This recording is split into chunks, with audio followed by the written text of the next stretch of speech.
So today we are going to talk about legged locomotion walking. What is it? This is going to be very simple, hopefully obvious, straightforward, very little math equations. All right, so what is walk? What is legged locomotion generally? Anybody want to give a definition? A person stepping forward in a direction over and over. Okay, well, let's be really general. So we don't necessarily need a person, right? We need just continuous. There's falling and catching yourself repeatedly in such a way that you move forward. Only got the ball. That's a good one. You can look at it as falling, but typically you have two bodies, right? So let's say there's body A, the thing that's moving, and body B, the thing that it's moving across. Right? So you might have a big planet, a person on it, or you might have something like a refrigerator, the little cockroach, or a little magnetic toy walking around it or something. It's a cockroach. Right? So you have body A and body B. There has to be some attraction between the two. Something holding them together, either attraction or even some sort of or adhesion. So in the typical walking example, you have gravity attracting the two. And here this could be either cockroach guck holding onto the surface, or gecko feet, or magnets, right? And body B is typically fairly immobile, so relatively immobile.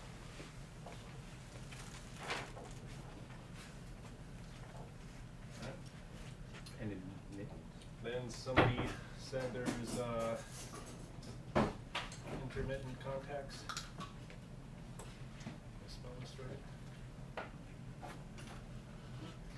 Right, so body A and body B will be in contact, but their contacts will change as A goes across B intermittently, as opposed to something like wheeled locomotion where the contacts are continuous.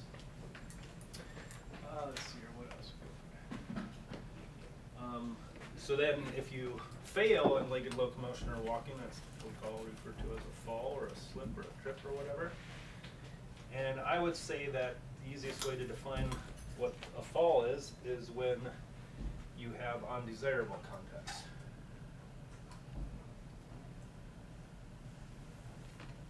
So your face is on the floor, for example. Okay. And what's kind of interesting is, like with, I guess with at least with your typical example, it's kind of a love-hate relationship, right? You got something massive, something relatively unmassive, the small thing's trying to move on the big thing, and the thing it requires is a lot of gravity in order to do it, but that's also the main thing that's causing it to fail. I guess another way of saying that is what Nick had said, it's kind of a series of falling and recovery. Okay, so pretty straightforward, right? But today we're going to focus just on walking, but before we do that, let's talk about some of the different characteristics you have when you're doing locomotion. Does there necessarily have to be a mass relation between body A and body B? No, I mean that there has to be some sort of attraction or adhesive, right? So with here, it's a mass relationship. Here, this could be gravitationally free. Right. But with the adhesion being magnets, for example. Body B is typically immobile, or relatively less immobile than body A, which implies it has a large mass. Right. And body A is moving, which typically implies it has a smaller mass. But you could imagine a planet with legs walking over another larger planet. Right. So it's kind of the relationship between the two. Right. Typically there's one thing that's doing the moving, although sure, when this guy's walking on the Earth, it's also causing the Earth to move a little bit, but it's so minuscule it doesn't matter. And I'm sure you can come up with all kinds of crazy different ways that you could call locomotion, but this is typically what you see, right? Okay, so some of the different characteristics.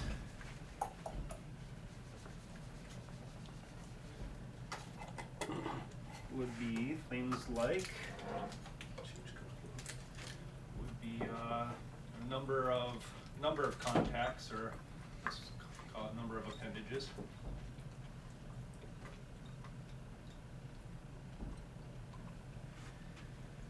Then there would be things like the gait or the sequencing of the appendages. There's the difference between static versus dynamic walking. Do snakes walk? I would almost say that some of their gaits are where they're making intermittent contacts, like sidewinding. Slithering kind of isn't, because there's a continuous path of tracks. Let's see here, static versus dynamic. Walking versus running. What else? Anything else you guys can think of?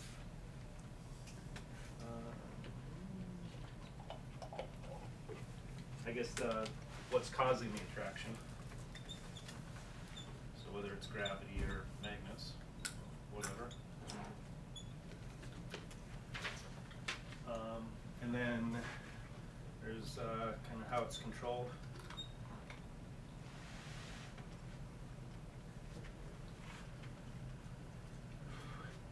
Anything else that would be some characteristic? So we'll talk about a few of these a little bit. Okay. So number of appendages, pretty simple, right? You got 2 is a biped, 4 is a quadruped, 6 hexapod, whatever. Gaits. So today we'll talk most about walking. You know, the number of gaits you can have kind of exponentially explodes as you have larger number of legs. Let's just talk about walking. So it's 2 gait, you pretty much have left support, some sort of double support, right support, and some sort of double support if you're doing normal walking. If you're doing skipping, you can do left, left, right, right, or whatever. Running would be left, right, Looping, hopping. Millions of different words for locomoting. Okay, static versus dynamic. We're gonna only really talk about dynamic. The static would be where you always have your center of mass over your support polygon, so that momentum doesn't really matter. But we'll focus on dynamic today. Walking versus running. So there's different ways to describe walking versus running. One is whether or not there's a flight phase.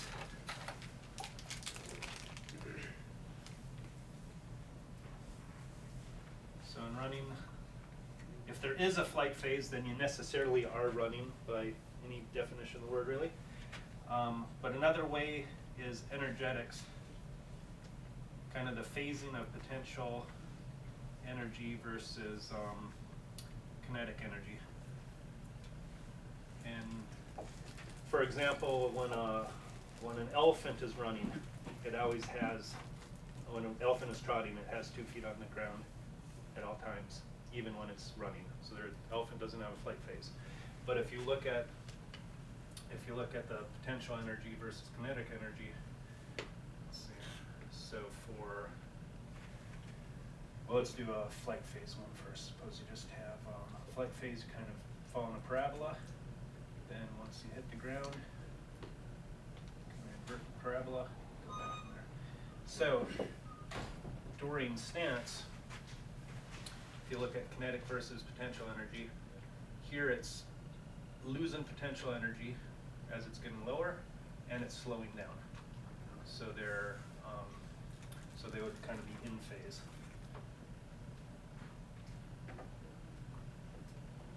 For running.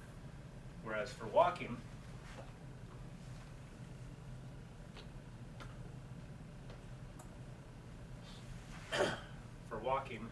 you're gaining potential energy while you're slowing down, and then losing potential energy when you're speeding up. So walking would be more out of phase, such that your sum of your total energy is approximately constant. Whereas the sum of total energy in running has huge fluctuations, which means that if you want to do it efficiently, you have to store that energy somehow, typically in a spring. So a lot of times it's not clear whether or not something is running or not if it doesn't have a flight phase. But the easiest way to kind of define it is how in phase the potential and kinetic energy are.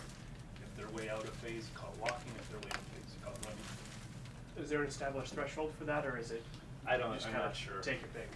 Yeah, and I think animals typically have like a big discrete jump once they change from one to another, so it's kind of obvious usually what gate is being used. So when you say potential energy, you're meaning the energy in the spring, not No, the body? potential energy of the mass. Okay, so how So the- do you lose potential energy but lose speed also?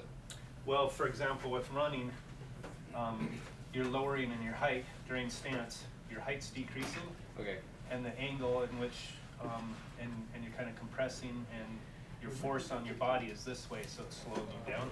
Mhm. So every time you run, you kind of slow down and then speed up. Okay. Oh, I see. Yeah. Cool. Right.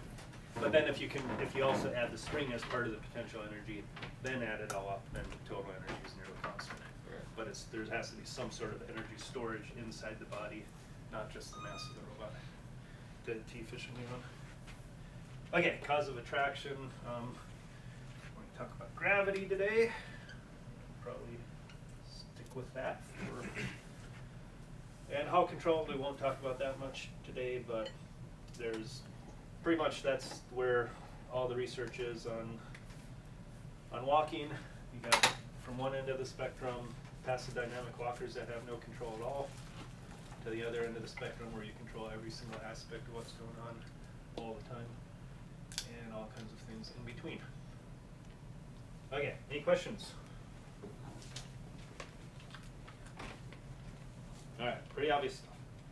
All right, so let's start with for today, for this lecture, bipedal walking on flat ground. So again, 2 feet. We won't even talk about a double support for now. Just left, right, left, right. Be dynamic. We'll be walking, gravity, and we'll talk a little bit about control, but pretty abstractly. Okay, so I'm going to start with what I consider probably the simplest intuitive model of walking, which would be, you got a point mass, you got some flat ground,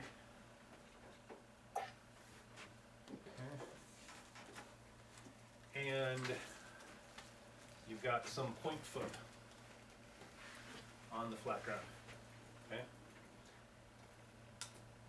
And so how many degrees of freedom do you need? How many variables do you need to describe this? To describe the state of the system?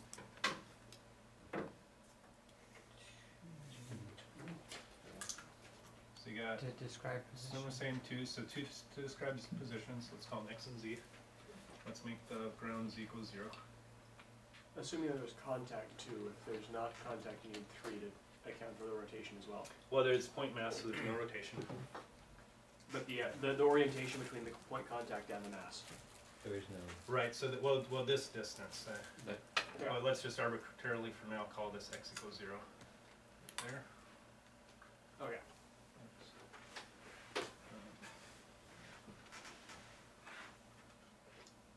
Z equals 0. Okay, so we need X and Z, and what else? The kinetic energy of the. X dot and Z dot. So you got 4 degrees of freedom, which makes things too complicated already. Those So, freedom or state variables? state Those are variables. state variables.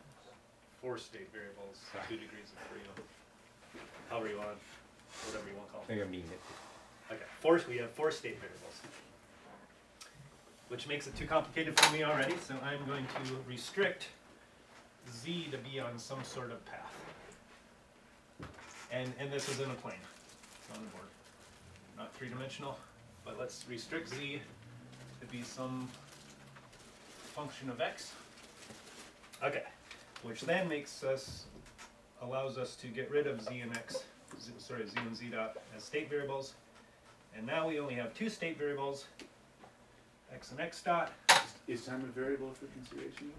No, because because the dynamics don't depend on t. Okay. You don't need to know what t is to know what the rest, what will happen from now on. Okay. Okay. Okay.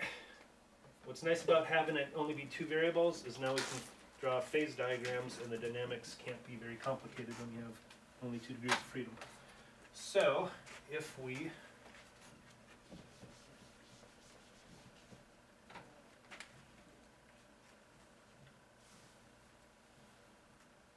draw what's called a phase space diagram, x versus x dot. Okay. So, what can we say about this? Well, first of all, let's look at that interesting point right there. What happens there? X equals 0 and x dot equals 0. What is that? Stop. It's Zero equilibrium. velocity. So it's the mass directly over the foot. Right, so let's call that A would be mass directly over the foot. X equals 0, x dot equals 0, nothing's happening. So you're just standing. Just standing there. Okay? Is there any notion of stability in this plot? We'll get to stability in a second. So let's look at this quadrant here. So if x is positive and x dot is positive, put big D there, or in fact, let me just draw here. If x is positive and x dot is positive, so let's just pick a point right there where x is positive and x dot is positive. What can happen next to this point? Well, let's hear. X dot is positive, so x is increasing, so there's going to be some motion in that direction. It can't be going, it can't be going that way. So it has to, any sort of vector at this point of where the motion is has to be the right. And what can we say about x dot? Is it going to be increasing, decreasing, or constant? If there's only gravity and you're not gripping onto your contact point, then x dot will be increasing as well. It has to be increasing. So that means you have to be somewhere in here. What does the shaded region imply? You could have, this point could progress any direction. From that point you could go that way, you could go that way. We're not quite sure exactly, but it has to, we know it at least has to be that x double dot is positive, meaning x dot is increasing, and x dot is positive, meaning x is increasing. So you're somewhere in that quadrant. So are you assuming that this thing is constrained as such? I'm assuming that we have a point mass and a point foot. So no matter, there's some mechanism between the two. It Okay. doesn't matter what it is. Okay. But it has to be, x double dot has to be increasing because the force on the mass has to be along the line from the foot to the mass. Because of the z level constraint. No. It doesn't matter what z is doing. It just, because there's pretty much a free bearing here. Right. There's a point mass here. There's no inertia, so the force has to be along here. If the force were not along there, suppose the force were out this way, There'd be a then there'd be a rotation of the main rotational momentum, a rotational torque. But since the momentum is 0, it's a point mass. You'd have infinite acceleration. You just can't have it. There's nothing to react against. So this just reduces to the trigonometry of keeping the point on the z plane. That's the ceiling, the glass ceiling for the z plane that is constrained to run along. Right? It's constrained to run along this, but what this trajectory is doesn't matter. Well, it's going to be level.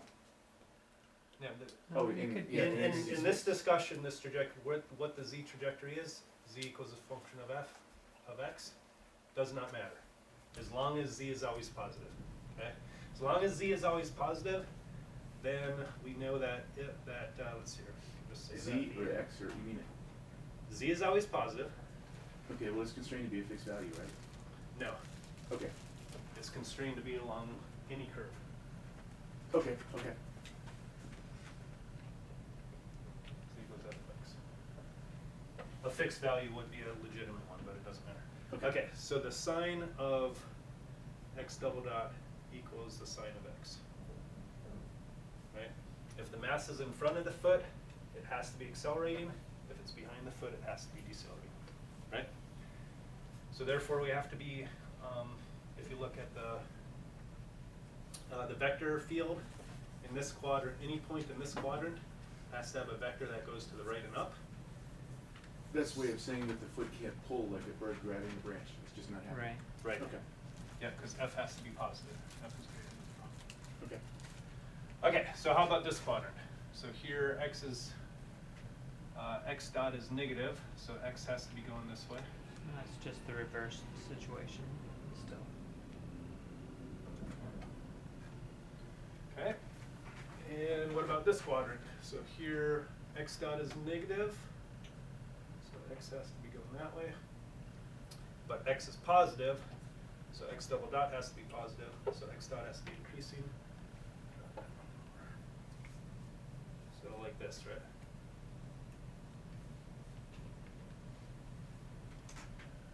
That right? And then over here, x dot is positive, so x is going that way. X is negative. X double dot is negative. Okay, so in this example, up here, it would be one where the mass is in front and it's moving that way. In this example, it would be where the mass is forward, but it's moving this way. This one would be where the mass is backwards, and it's moving backwards, which is just symmetric from that one. And this one would be where the mass is backwards, but it's moving forward, just symmetric from that one. Okay? All right. Question. Yep. This is equivalent, we're looking at x and x dot in phase space with respect to sign, right? Mm-hmm.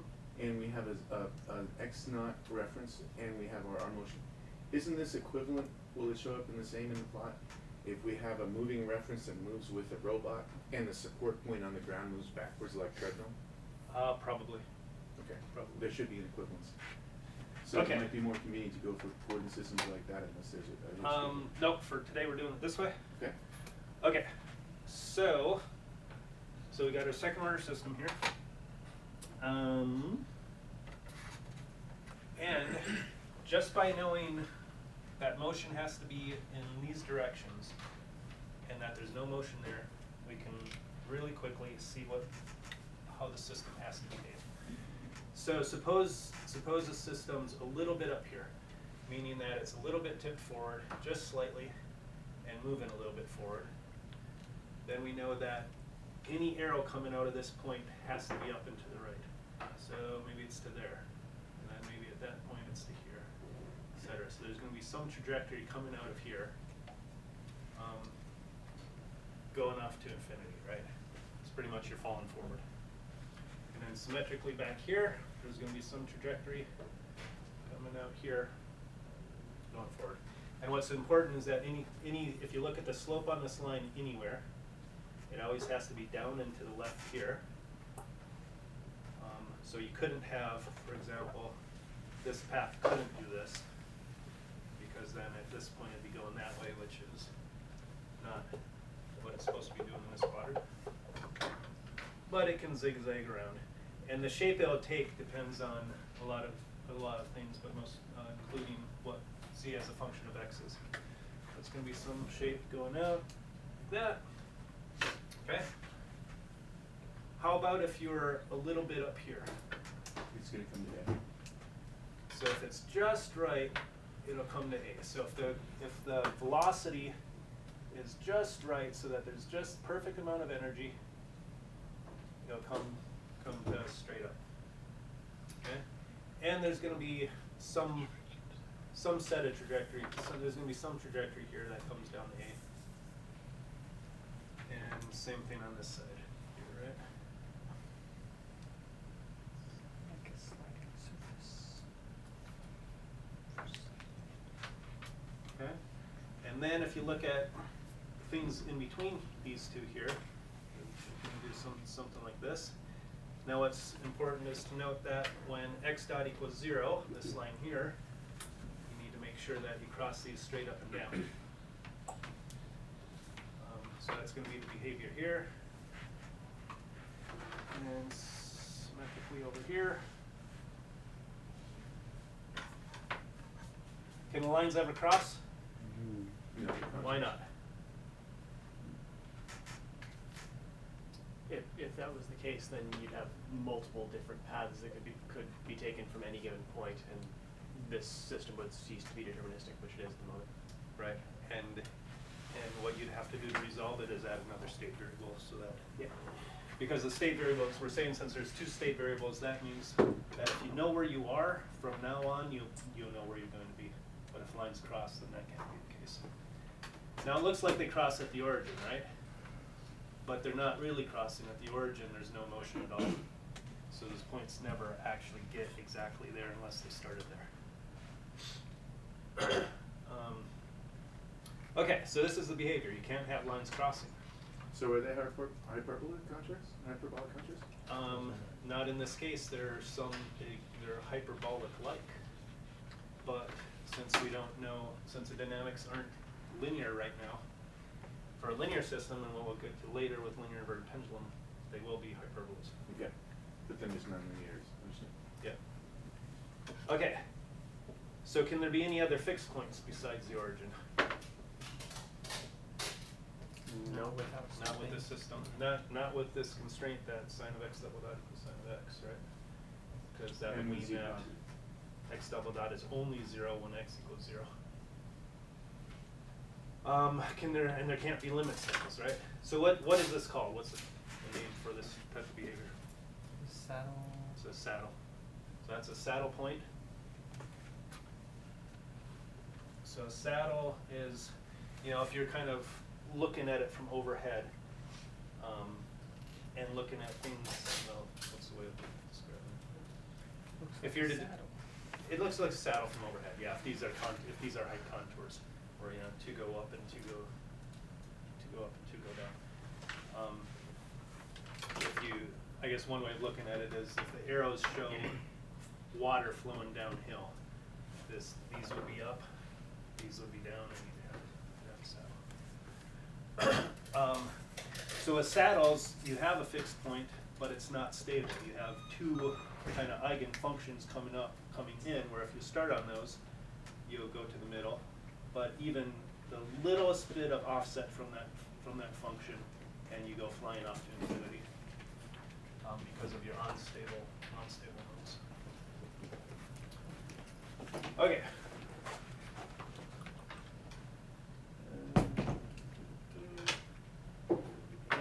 And in this case, the only thing that matters, the only variables besides x and x dot, are gravity and the mass of the robot, and z as a function of x.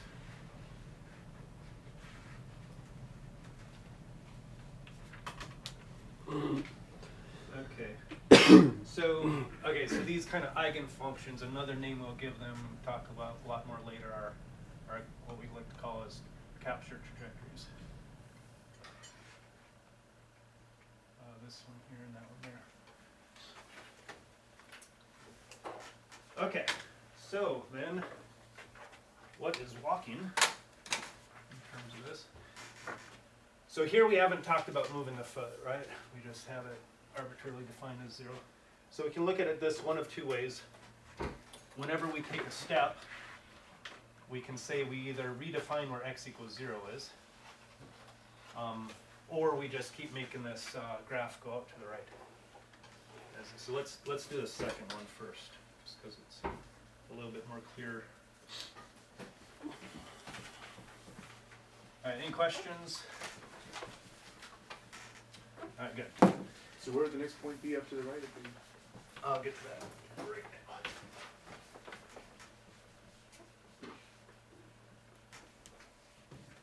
now. Okay, so suppose let's have this thing take a walk.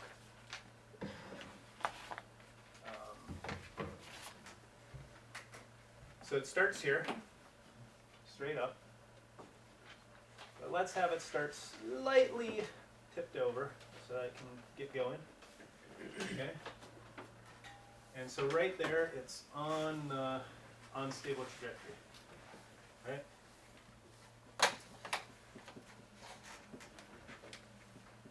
And if we didn't do anything about it, it would keep on going and speed up to infinity or fall down or whatever. So we have to do something about that. So, suppose right at this instant in time, when the robot or legged system is like that and going forward at a certain velocity, it takes a step somewhere in front of itself.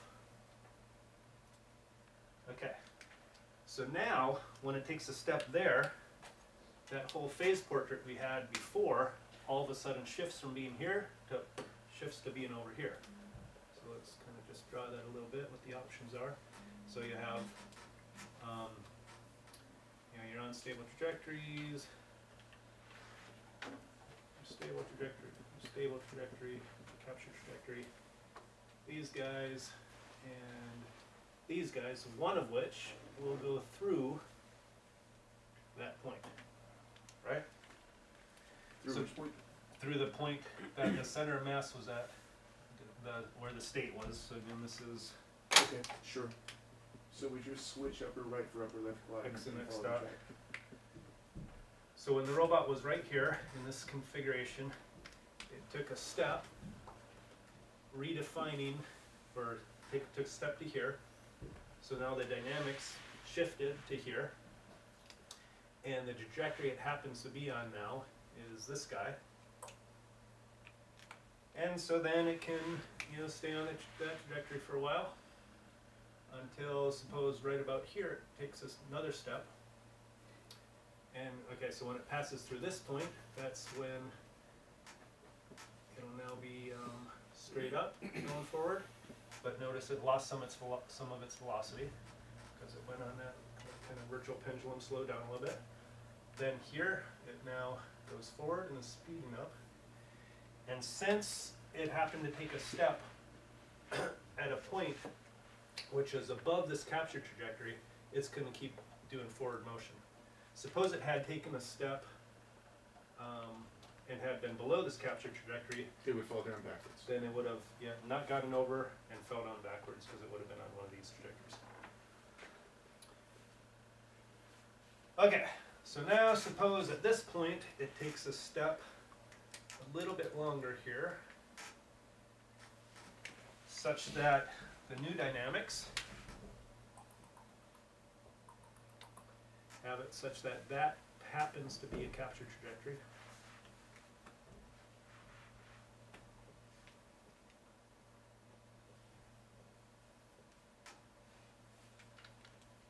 Then it will, so the path it followed is this guy, and now this guy.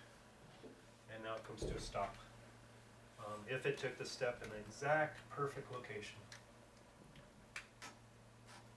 And it's stopped again. So it started from rest, started falling forward, took one step. See here. Took one step, then another step and stopped. Okay? So pretty straightforward, right? Not much you can do with 2 degrees of freedom. Okay. So then another way of looking at it, so this is the way of looking at it if you don't redefine X as you take another step, and you're just kind of taking the dynamics and relaying them on top of each other, because the dynamics discretely change every time you take a step. Is there a version of this with a little bit of time variance due to things like spring motion and resonance? Yeah, but that's where it gets more complicated, so we're just sticking with the very simplest model, Okay. and I'll start adding a few things to make it more complicated. Okay. Okay, but let's look at the version of it where you just redefine X. So say that X is always, X equals 0 is always above the foot. So next dot,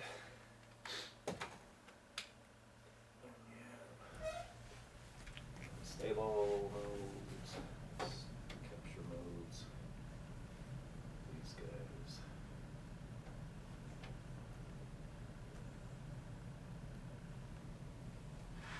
Okay. So then if we were to have done the same thing, but keeping what we would have seen then is that the robot's walking along, it starts from a stop but slightly forward, so it starts going down this trajectory until it decides to take a step at that point. And now let's say that every time it takes a step, we just redefine x equals 0 to be where the new step is. Then what would have happened, let's let it go a little faster, is that at this instant in time, it takes a step. So it's going from being like that to being like that, where the new one is a point somewhere over here.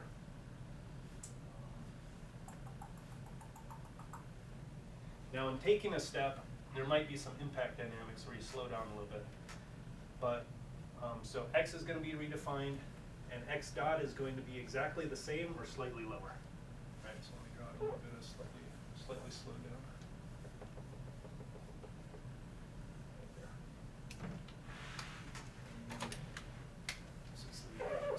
So that we'll go through that. Okay. So now it's on. Now it's on this trajectory for a while, and then right here it takes a step in such a way that it comes to a stop, which means it now has to get on this trajectory, right? So it takes a step such that the next x is right there, and comes to a stop. Okay. Path is like that. Instantaneous jump, continuous dynamics, instantaneous jump, continuous dynamics, and a stop. Right? Pretty straightforward stuff? Mm-hmm. Good. Okay. So now, what happens if we allow the robot or the system or whatever, if we reintroduce z and z dot, so it doesn't have to necessarily stay on this path? It gives us more, kind of more degrees of freedom. But it would make it a 4-dimensional system, right? And now all of a sudden it's 4D and it's really complicated. But let's try to keep it simple by sticking with the 2D picture and just saying, how does that picture change when you can change height? And therefore, what does changing height give you as far as what it adds for being able to control a system or whatever? Okay, so we'll start with some given height trajectory, some nominal height trajectory. Okay. So before I had written down that the sine of x double dot equals the sine of x. Is this still true if you can change z? So we're talking about a confiscated CG or a fixed length? Anything you want. Anything you want. So you could do, so we got a point mass, a point foot. We're not taking a step yet. We're just drawing the dynamics before you take a step. And we're saying you could do, you know, this sort of trajectory, you could do this sort of trajectory, or you could do this sort of trajectory, with one constraint being still that that the force on the ground, the z component of the force on the ground, has to be greater than or equal to 0. So in other words, that z double dot has to be greater than or equal to negative g. You can't fall faster than gravity. Okay. But assume for now, so these, we don't know how fast the mass is going, so we wouldn't know what z double dot is. So let's just assume for now that any of these trajectories we choose are such that at the speed you'd be going, this is going to hold. Okay. So then my question is again, does sine of x double dot equal sine of x? Or can you now, can you do more than before? So where before we said that you have to be in these guys.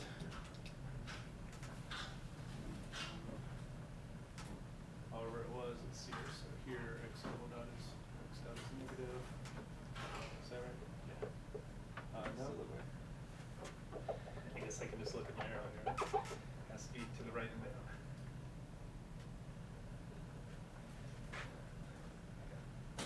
Because of the constraints, the f can't be less than 0. The same conditions. Right, the f still has to be positive. And so if x is greater than 0, f still has to be in that direction. Now that we can change z, we can another way of saying it is we can apply any F we want from this little guy to a real big one. But it still has to be in that direction, and it still has to be non-negative, right? So that still holds. Sine of x double dot still equals sine of x, which means that these four constraints still hold, which means that this picture still has to be essentially the same, except that you can wiggle the lines a little bit if you want. Instead of having this, instead of having this phase portrait, you could make it look like this instead, for example.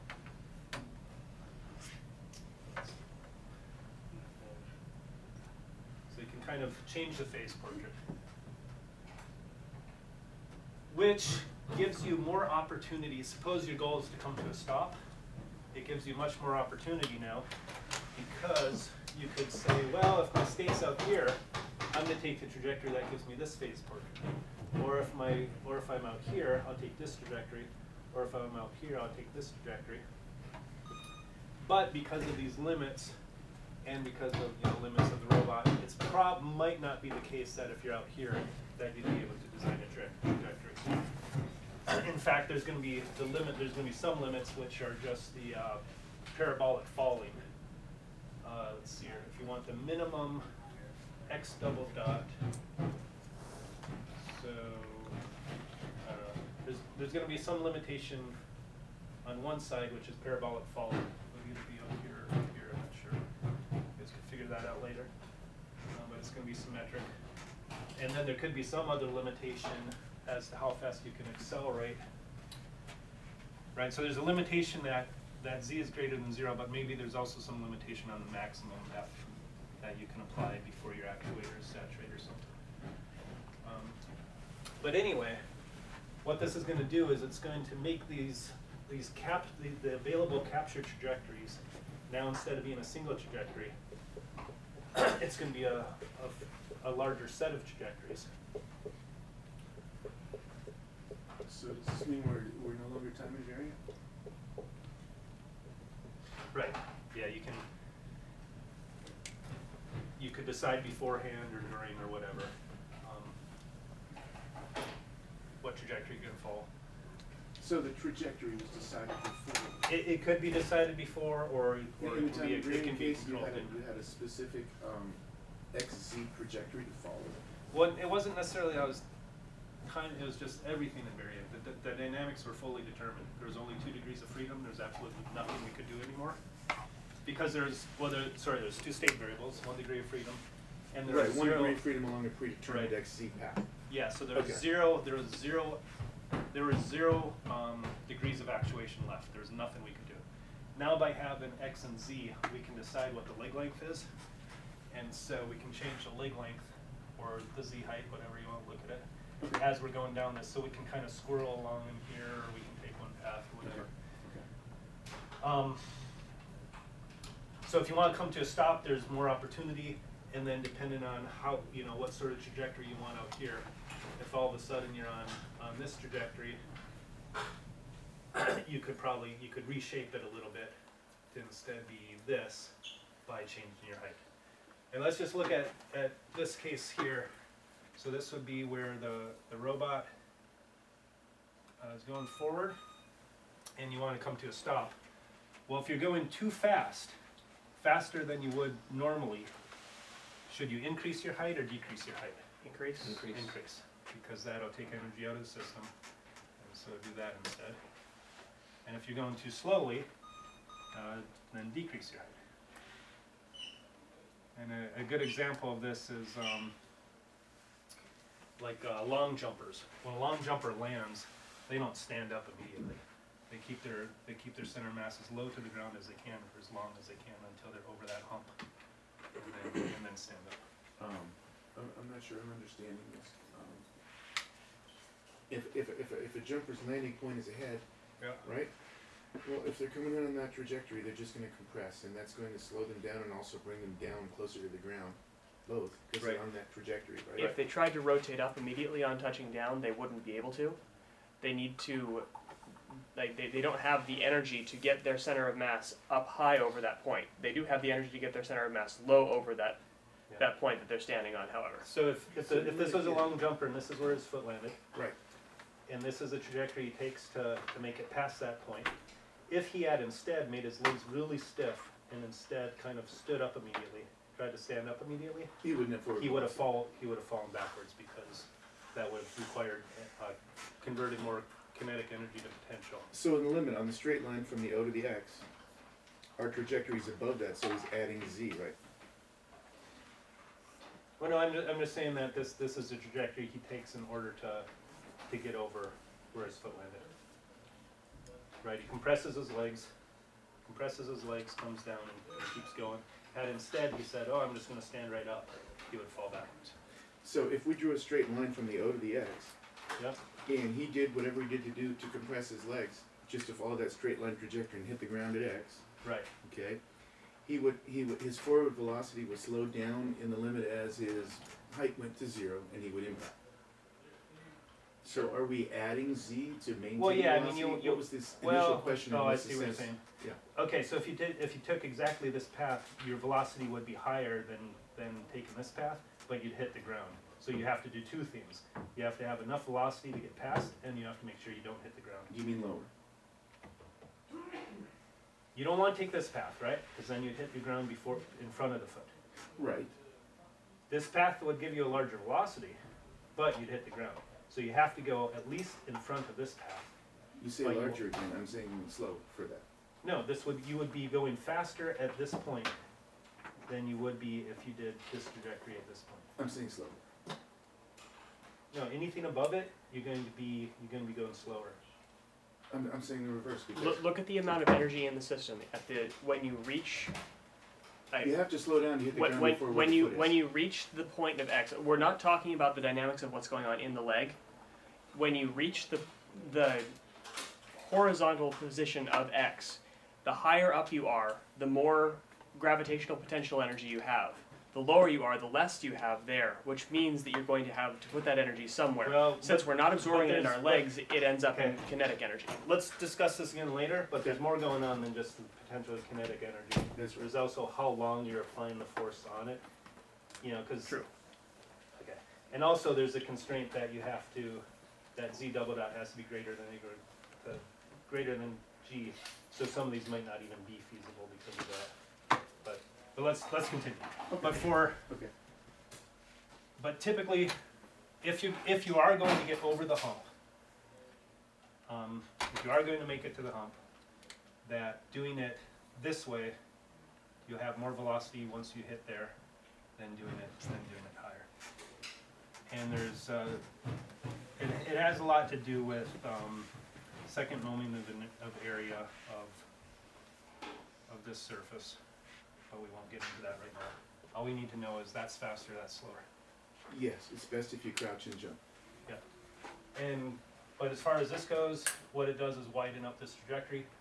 But can you stabilize this point now by being able to change your height? What do you mean by stabilizing the point? Make it so that if you're straight up and you deviate just slightly, you can come back to being straight up. Yes, that's possible. With Not with Not not with without changing- applying not with just it that. for- only with changing height. No. So point mass, point foot. Yeah, it's Because it's you still not still- possible Wait. Because if you're still in one of the other two quadrants, you still Yeah. can't come back. Exactly. As soon as you're in this quadrant or this quadrant, you can't come back. Not without stepping. So if you zoom into that point, it's going to look a lot like zoomed out from the point. I understand, the point can't be stabilized, but you Yeah. have room to enter it on a trajectory while you Yes. can still do that. But once Exactly. you're straight up and down only won't stabilize you. Exactly. We're agreed. Yep. So you can come in, but once you get there, any little puff of wind or whatever. So the only way you would come back is if it pushes you back into these two capture regions. But how could something possibly push you into that capture region? Because at this point, so a point inside here, you have to be going from straight up in there to back, but the velocity in that direction. That'd be a really weird disturbance, right? Somebody would have to take you, move you over, and then give you a push. That'd be resetting. So It's that complex. so that It's not point, single. Which is Well, when you're on stilts, you're always stepping. Right. So that point, well, just because it's, yeah. Well, you could use angular momentum, but you don't. Yeah. You don't. Therefore, yeah. Step. And yeah, so being on stilts is a lot like our model: point mass, point foot, and for the most part, kind of point foot, depending on your stilts. But it's still a saddle point, even when you add these 4 degrees of freedom. There's still trajectories that are unstable. You can't do anything about them. Okay, so that is changing height. So now we'd have to get your reaction mass of distributed body rather than a point mass. Yep. Okay. Yeah, so with a point mass, point foot, you can increase the swath and trajectories, but you can't stabilize that point. In order to become stable, you have to take a step like we were shown before to jump on new trajectories, or widen these things this direction.